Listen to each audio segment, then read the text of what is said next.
مغرب کی اذان اور روزے دار افطار کر کے نماز پڑھنے جا رہے ہیں۔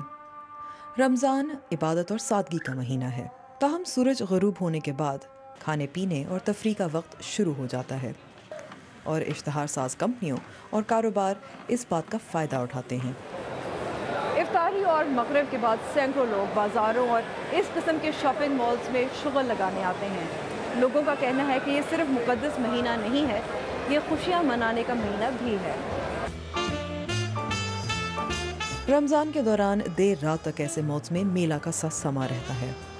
ایک وجہ کھانے پینے کی اشیاء پر لگنے والی ڈیلز اور شاپنگ سیلز ہیں، لیکن بعض صارفین کے لیے خرید و فروخت کی یہ دوڑ رمضان کی روح کے خلاف ہے۔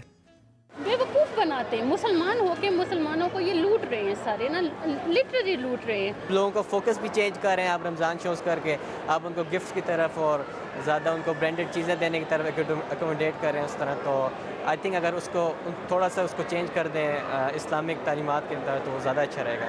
دبئی کا ریٹرن ٹکٹ شاہین ایئر لائن کی طرف سے XD131۔ کچھ تنقید تو ایسے ٹی وی شوز پر کی جاتی ہے۔ گاڑیاں، جہاز کے ٹکٹ اور گھریلو استعمال کے آلات، یہ سب اسلام کے بارے میں سوال و جواب اور قراندازیوں میں دیے جاتے ہیں۔ گزشتہ چند سالوں میں شروع ہونے والے ان شوز کو بعض لوگ مذہب اور تفریح کا عجیب امتزاج کہتے ہیں، تاہم میزبان ڈاکٹر عامر لیاقت حسین کو تضاد نظر نہیں آتا۔ کمرشلائز تو نہیں ہوا ہے، یہ ایک سیلیبریشن ہے اور لوگ سیلیبریٹ کر رہے ہیں۔ ایک کمرشلائز کیا ہوتا ہے؟ یہ کمرشلائز کیا چیز ہوتی ہے؟ میری سمجھ میں نہیں آیا۔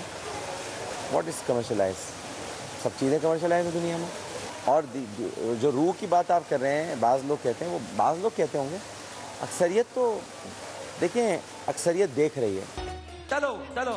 اور اشتہارات بنانے والی کمپنیاں اتفاق کرتی ہیں۔ ان کا کہنا ہے کہ ان شو سے ملنے والی آمدنی میں باقی سال کے مقابلے میں 25% کا اضافہ ہوا ہے۔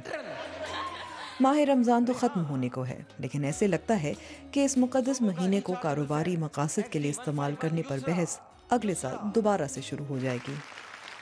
عنبر شمسی، BBC نیوز، اسلام آباد۔